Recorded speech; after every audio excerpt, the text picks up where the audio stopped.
নমস্কার, আমার নাম তরুজ দাশগুপ্ত, 58 বটতলী মণ্ডল যুব মোর্চার মুখপাত্র। তো সবার প্রথমে একটি লাইন দিয়ে শুরু করতে চাই। বলো হরি বল, হরি বল, বলো হরি বল, ফেটে গেল বাম গ্যাসের ঢোল।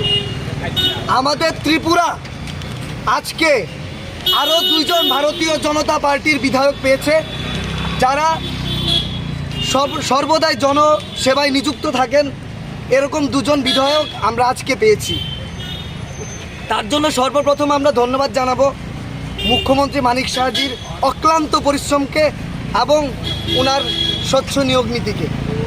ওনার স্বচ্ছ নিয়োগ নীতির মানুষ এত আপ্লুত হয়েছেন, মানে ওনার মতো একজন স্বচ্ছ লোক যে কোনো নিয়োগ বলুন, কোনো চাকরি ক্ষেত্রে বলুন, কোনো কাজের ক্ষেত্রে বলুন, কোনো এসব নেই যে হিন্দু, মুসলিম, খ্রিস্টান বা এসটি বলুন, কোনো কাস্টের কোনো বালাই নেই।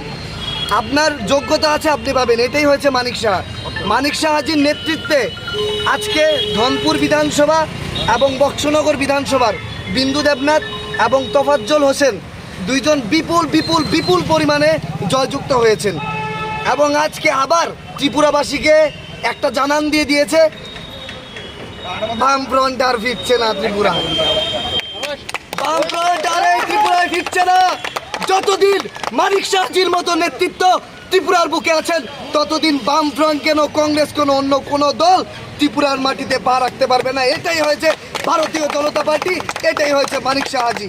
এবং আজকে আমরা 20 নম্বর ওয়ার্ডের পক্ষ থেকে এবং আমরা একতন্ত্র সামাজিক সংস্থার পক্ষ থেকে এই বিজয় উল্লাস করার জন্য আমরা বাজি পটকা ফাটিয়েছি। কিছুক্ষণ পরে আমরা দুস্থদের মাঝে মিষ্টি বিতরণ করব এবং কি বলবো, আরও আমাদের অনেক কার্যক্রম আছে। রাত্রেবেলাও আমাদের অনেক প্রোগ্রাম আছে, আপনারা তো পাশে থাকবেনই। এবং